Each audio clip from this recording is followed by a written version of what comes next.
Kita ulas isu Blok Medan yang terungkap di persidangan mantan Gubernur Maluku Utara bersama pengacara Abdul Ghani Kasuba, Junaidi Umar, dan pakar hukum dari Universitas Jenderal Sudirman Hipnu Nugroho. Selamat malam Pak Junaidi dan selamat malam Prof. Hipnu. Selamat malam, Mbak. Saya ke Pak Junaidi dulu. Pak Junaidi, jadi yang menyatakan pertama kali Blok Medan di persidangan itu siapa? Jadi begini Mbak, yang menyatakan pertama kali Blok Medan itu kan sebenarnya pada saat pemeriksaannya Pak Bambang Hermawan. Waktu itu Pak Bambang Hermawan ini salah satu kadis PTSP, ya kan, PTSP di Maluku Utara. Waktu itu majelis hakim sempat menanyakan di beberapa sidang sebelumnya. Tapi karena selintas pertanyaan itu saja, jadi tidak berkembang gitu. Nah, yang jadi pertanyaan memang ketika disebut Blok Medan ini ada nama yang disebut?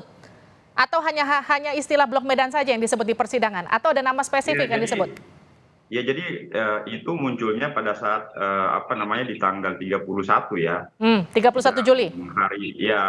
Sidang hari Rabu itu, tanggal 31 itu dari JPU menanyakan terkait dengan istilah Blok Medan. Disitulah terkonfirmasi ke Pak Kadis SDM ya, Pak Suryanto Andili, bahwa itu terkonfirmasi atas nama Wali Kota Medan.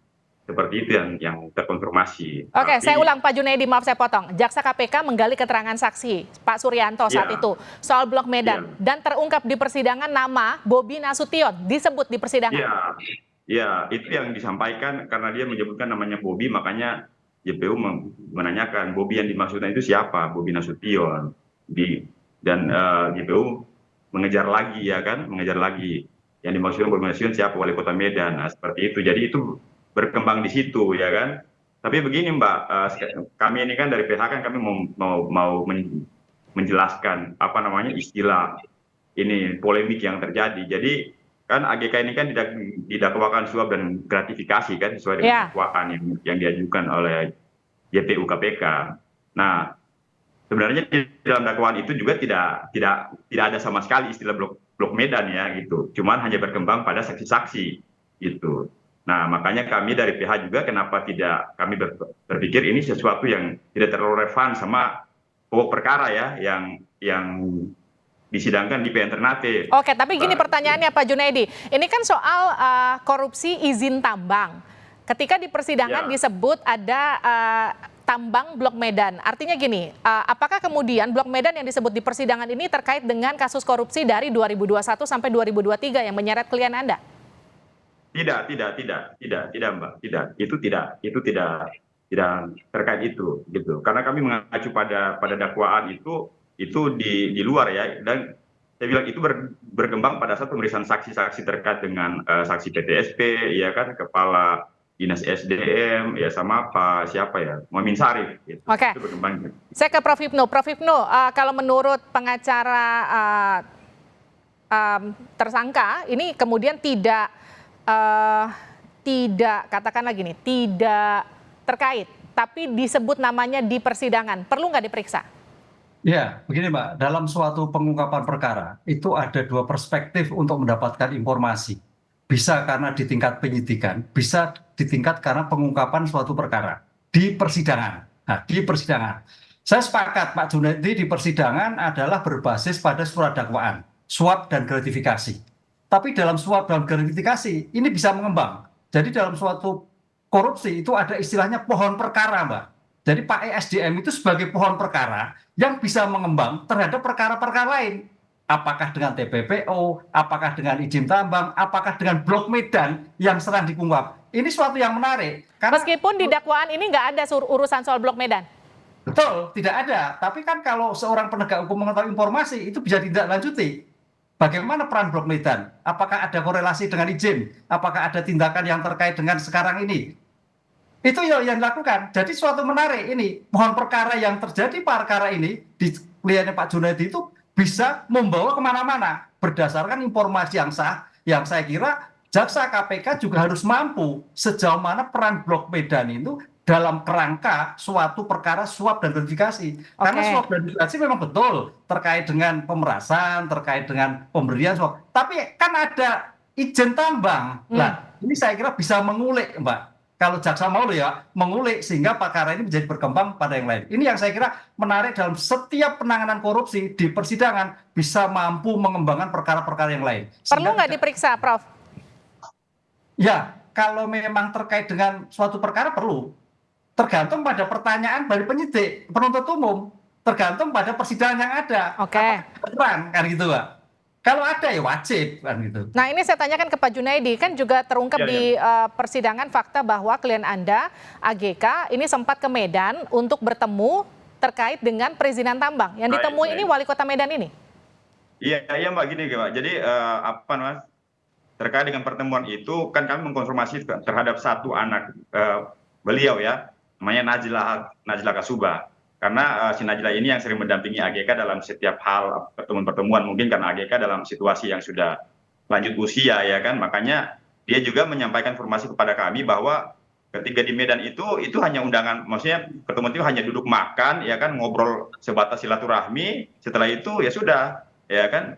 Jadi tidak ada satu kata pun dibahas terkait dengan Blok Medan itu ataupun izin tambang ataupun apalah yang menyangkut dengan tambang itu tidak pernah diucapkan di dalam pertemuan yang di Medan. Jadi makanya saya kadang-kadang juga yang ngerasa kok ini orang bersilaturahmi kok seakan-akan bahwa dilarang gitu, itu kan aneh juga ya kan begitu. Kenapa ini ditanyakan kan karena ini kemudian jadi fakta yang terungkap di persidangan, begitu dikorelasikan dengan penyebutan Blok Medan, diketahui klien Anda ternyata pernah ke sana. Makanya kemudian saya tanyakan apakah ini ada hubungannya dengan katakanlah perizinan tambang begitu yang disebut-sebut Blok Medan. Nggak ada ya? Iya tidak ada Mbak, tidak ada. Jadi ternyata terkonfirmasi dari anaknya si Najla itu, dia menyampaikan bahwa tidak ada pembicaraan itu. Sekedar makan silaturahmi dan setelah itu ya bubar gitu. Itu aja Mbak, jadi tidak ada pembicaraan sedikit pun, tidak ada. Saya ke Prof Hipnu lagi. Prof, tadi kalau Anda katakan ini seperti pohon, katakanlah istilahnya pohon perkara, pohon kasus begitu yang kemudian bisa berkembang lebih luas lagi. Jangkauannya kalau dari fakta-fakta yang muncul di persidangan ini sejauh mana ini bisa ditelusuri lagi jadi kemudian temuan kasus baru? Ya, kalau dengan kasus baru tergantung penyidik KPK, jaksa penuntut KPK akan mengembangkan atau tidak. Karena kalau persidangan yang Pak Junaidi itu fokusnya pada surat dakwaan yang dibacakan. Surat dakwaan yang dibacakan terkait dengan suap dan gratifikasi. Nah, permasalahannya dalam suap gratifikasi itu kalau toh kemarin memang sudah ditentukan terdakwanya, mungkin enggak dalam suatu pemeriksaan itu ternyata ada pihak-pihak lain juga. Kan itu loh. Pihak-pihak lain yang disebutkan misalnya Blok Medan, Blok mana, Blok A, Blok B, Blok M dan sebagainya. Itu kalau memang terjadi, ya, saya kira sebagai asas equality before the law dan asas suatu keterangan suatu perkara, penyidik KPK, penuntut KPK wajib mendengar kan gitu loh. Sejauh mana perannya? Kalau memang tidak ada peran, ya selesai. Karena bagian itu membersihkan, kan kasihan juga disebut tapi ternyata tidak ada permasalahan apa-apa. Tapi artinya menurut Anda pemanggilan untuk konfirmasi atau cross check ulang itu penting dilakukan? Ya, penting dilakukan karena sudah disebut namanya sebagai terdakwa itu biasanya kan ada kepentingan-kepentingan yang lain. Apakah kepentingan langsung dan tidak langsung. Ini korupsi loh Mbak. Korupsi itu ada istilah benturan kepentingan loh. Ada 7 jenis loh. Tidak hanya korupsi terkait suap dan benturan kepentingan itu yang luas sekali. Yang luas sekali sehingga harus diproyeksikan ketika seseorang dapat jabatan tertentu, benturan kepentingan itu yang dihindarkan. Apakah ke arah situ? Lah ini saya kira juga perlu klarifikasi. Kalau tidak, ya skip. Tapi kalau iya, ya saya kira sebagai bentuk equality before the law ya diperiksa begitu. Artinya KPK yang kemudian bertanggung jawab untuk melakukan pemeriksaan selanjutnya begitu, Prof Hipnu? Betul. Iya, karena pemeriksaan ini yang dilakukan oleh KPK. Itu. Oke, akan mempengaruhi kasus ini yang sedang berjalan nggak? Tapi kan itu di luar dakwaan. Ya, tidak. Makanya tadi saya ini kan pohon perkara. Tidak berpengaruh karena suatu pemeriksaan suatu perkara berdasarkan surat dakwaan. Surat dakwaan itu yang harus diuji sejauh mana peran ABG, peran D dan sebagainya untuk apa yang dilakukan dengan gratifikasi dan suap itu. Tapi dari itu kan ada sisa-sisa yang lain.